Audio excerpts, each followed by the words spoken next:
Bon, à quoi tu joues? Aujourd'hui, c'est jeu d'ambiance.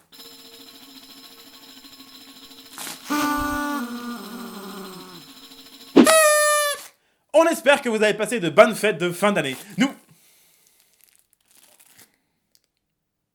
Lourd.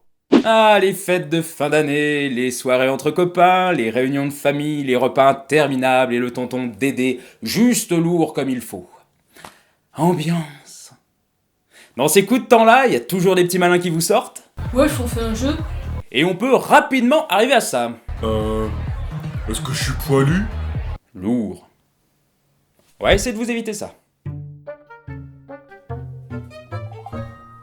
Pour commencer en douceur, on va vous parler d'un jeu pas trop compliqué, Black Stories. L'avantage avec ce jeu, c'est qu'on peut vraiment jouer avec tout le monde. Si, je vous assure, hein. C'est écrit sur la boîte.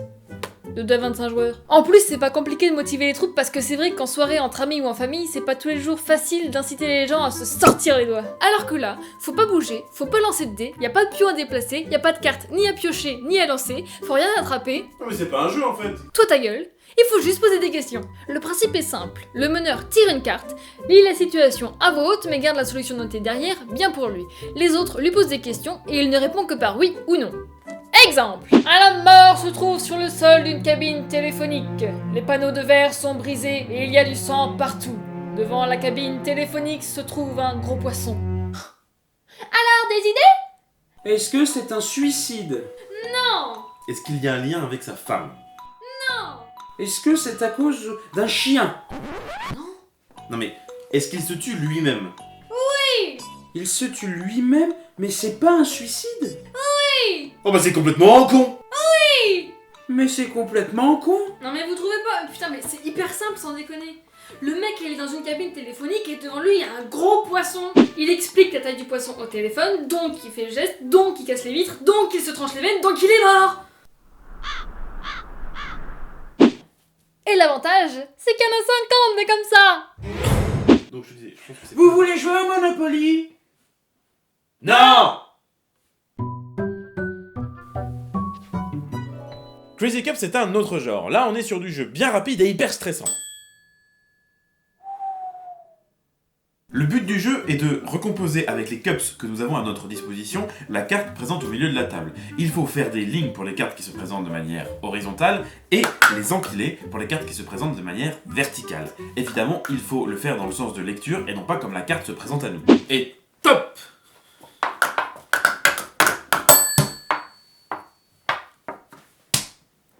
Voilà, une fois que tout le monde a sonné, on vérifie ce qu'a fait le premier joueur. Si c'est bon, il remporte la carte. Sinon, on regarde ce qu'ont fait les joueurs suivants et c'est le premier qui a la bonne résolution qui gagne la carte. Nous c'est vraiment un jeu qu'on aime bien. Et l'extension Crazy Cup Plus apporte vraiment un... plus. Premièrement, l'extension nous permet de jouer à 6 joueurs, puisqu'elle nous apporte 2 jeux de cups supplémentaires. De plus, elle nous permet d'envisager le jeu en 3D. Cette fois-ci, il va falloir cumuler lignes et colonnes. Vous voyez, c'est sympa comme jeu. Mais qu'est-ce que t'as? T'es de temps toi aujourd'hui? C'est pas ça, mais je suis daltonien. L'avantage avec ce jeu, c'est qu'on rit, on s'amuse, on rigole, on fait du bruit, c'est stressant, et ça fait surtout plaisir à ceux qui ne jouent pas.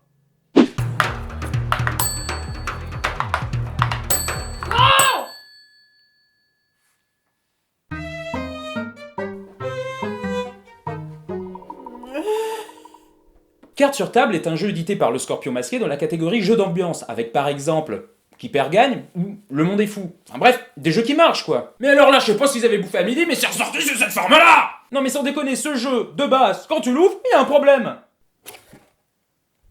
Et c'est à l'image de tout le reste. C'est vrai, s'il fallait représenter le cerveau de Nadine Morano, on ferait pas mieux. Ah non, on avait dit pas politique! Oui, mais enfin voilà, faut avouer quand même... Non, puis on avait dit pas les blondes. Oui, enfin on avait dit pas les connes surtout.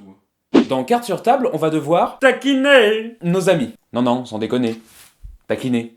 Non mais paye ton accroche niveau CM2. Les cartes qu'on a sous les yeux énumèrent les défauts que l'on va attribuer aux différents joueurs. Donc déjà, si t'as pas passé la moitié de ta vie avec les joueurs en question, c'est pas la peine d'ouvrir la boîte. T'imagines, tu dois poser la carte, tu donnes des détails sur ta vie intime que l'on préfère ignorer à quelqu'un que tu connais pas. Non mais en plus, le jeu nous met en garde. C'est écrit dans les règles. Non mais alors les règles... Veuillez respecter la dignité de toute personne. Les mecs, ils ont conscience de créer un jeu dans lequel on doit chier sur les autres et ils te demandent d'être respectueux. Tu prends des boissons allégées avec des frites et tu te plains d'être gros. Mais je te dis ça avec un cœur. Bon bah pour conclure... Non, c'est trop pourri, ta gueule! On ne peut pas continuer sans vous parler d'un jeu de cartes. Mythos fait partie de cette collection de jeux ayant trait aux cafards et autres insectes, comme le poker de cafard, la danse de cafard ou la salade de cafard. Et plein de trucs avec des cafards. Ce jeu a la particularité de permettre aux joueurs de tricher. Non, c'est pas qu'on peut tricher, c'est qu'il faut tricher pour gagner. Alors on va ça de plus près. Pour gagner, il ne faut plus avoir de cartes en main. Jusque-là, rien d'extraordinaire. Le problème, c'est qu'on n'a pas le droit de poser certaines cartes. Le principe de base du jeu, c'est qu'on a des cartes numérotées de 1 à 5 en main. Pour poser une carte, il faut que sa valeur soit juste supérieure ou juste inférieure à la carte déjà posée. Ainsi, si c'est un 3 posé sur la table, je peux jouer un 2 ou un 4. Le seul hic, c'est que les concepteurs ont pas dû suivre tous leurs cours de maths, car pour eux, si c'est un 5 de posé, la valeur supérieure c'est un 1. Il existe 6 types de cartes différents. Le cafard, l'araignée, la fourmi, le moustique, la nuée de mouche et la mythe. Et vous allez adorer ces jolies cartes violettes, puisque vous ne pouvez pas les jouer. Et ouais, le seul moyen de s'en débarrasser, c'est de la balancer. Et c'est là votre nouvel objectif, échapper à la gardienne punaise. Car oui, il y a un joueur qui est interdit de triche et qui surveille tous les autres. Et c'est le poste le plus stressant du monde de tous les jeux de la galaxie de la Terre. Tu développes une espèce de troisième œil, tous tes sens sont démultipliés, tu sens tout, t'entends tout, tu vois tout. T'as pas le droit de ça. C'est à moi de jouer.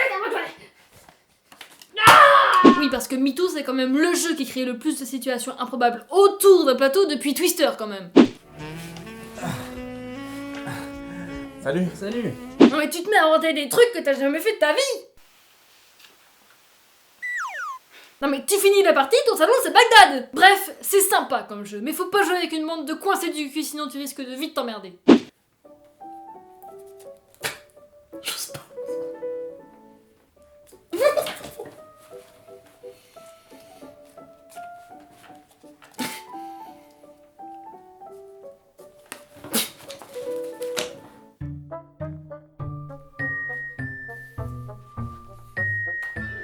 Et pour finir, on vous parle d'un jeu qu'on aime beaucoup et que tout le monde connaît, les loups-garous de tierce-lieu. Les loups-garous de tierce-lieu, c'est hyper pratique comme jeu puisqu'on peut y jouer avec tout le monde, avec toute la famille, et à partir de 10-15, c'est là que ça commence à devenir vraiment intéressant. On est face à un jeu de rôle d'enquête où il va s'agir pour les uns d'éliminer les autres. Nous sommes plongés dans le village de Tierce-Lieu, qui a la particularité d'avoir des habitants qui sont plus actifs la nuit que le jour. Putain, on est quand même sur du bon gros village d'insomniaques, hein. Y en a pas un qui est capable de passer une nuit tranquille. Donc, le jeu se décompose en deux phases. D'abord, la nuit, durant laquelle chacun de ces insomniaques va se réveiller pour accomplir une action liée à son personnage. Buter des gens, Sauver des gens. Manger des gens. ou réanimer des gens. Au petit matin, tout le monde se réveille, probablement avec la gueule bien enfarinée vu la nuit qui vient de passer, hein, pour ceux qui sont pas butés. Et là, on fait le bilan des morts de la nuit. Normal. Gilles. Florence. Clément. Mort. Putain, vous faites chier. Hélène. Morgane. Hélène. Depuis quand il y a une deuxième Hélène? Oui, pardon, je viens d'arriver, c'était pour savoir si je pouvais rejoindre la partie. C'est possible? Non. Deuxième phase de jeu, la journée. Parce qu'en plus d'être insomniaque, c'est une belle grosse bande de racistes pro-peine de mort. Donc ils vont se réunir, décider qui va au bûcher, comme ça pif paf à la Wallo, même s'il n'y a pas une mort, et ça va être comme ça tous les jours. Mais ils se sont plantés. Tierce-Lieu, c'est au fin fond du Texas en fait. Ah, le jeu de société. Les valeurs de partage, de lien intergénérationnel, d'échange. Mon cul, ouais. Au début, les loups-garous de Tierce-Lieu, c'était ça, une dizaine de personnages différents, relativement simples à souvenir. Puis on a eu l'extension Nouvelle Lune, qui nous apporte des événements et de nouveaux personnages. Ensuite, on a eu l'extension Le Village, avec les bâtiments et leurs fonctions. Et la dernière extension, Personnages, nous apporte une kyrielle de personnages relativement diversifiés dont personne ne se souvient jamais. Et maintenant, le loup-garou, c'est ça. Puis l'avantage du jeu, c'est qu'on peut vraiment y jouer avec n'importe qui. Hein. Bon, il y a quelques personnages à retenir, mais bon... Oh putain. Les simples villageois, les simples loups-garous, la voyante, le chasseur, la sorcière, Cupidon, le voleur, la petite fille, le salvateur, l'idiot du village, le bouc émissaire, l'ancien, le corbeau, le pyromane, l'enfant sauvage, le chevalier, l'abominable sectaire, le renard, le comédien, la servante dévouée, les trois frères, les deux sœurs, le montreur d'ours, le juge-bègue, la gitane, le grand méchant loup, le grand loup blanc, l'infecte père des loups, le chien loup, le joueur de flûte, et on a les fonctions liées au bâtiment de l'extension le village éventuellement, hein, les fermiers, le confesseur, le rebouteux, l'institutrice, le boulanger, le barbier, le bailli, le tavernier et le châtelain. Ah ça, on peut rajouter éventuellement les fonctions de capitaine et de garde champêtre. Bon, Bon. Rajoutez à ça un meneur de jeu enthousiaste, dynamique et qui connaît bien les règles. Alors, d'accord, rendormez-vous. Maintenant, j'appelle les 4 frères. Non, les 3 frères. Vous vous réveillez. Et donc voilà, vous décidez qui vous tuez. Attendez-vous à passer une soirée de pure folie. Bien, on espère que cette vidéo vous sera utile. En attendant, dites-nous dans les commentaires à quoi vous avez joué pendant vos vacances. Et surtout, on vous souhaite une très bonne année. Et là, c'est passé par là. Lourd.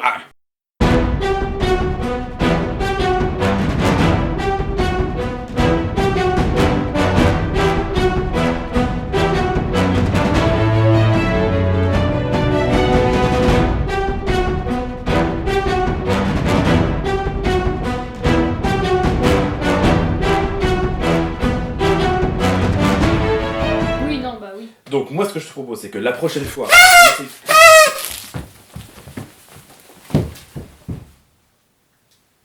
Bouge pas. Ce coup-ci, je me le fais.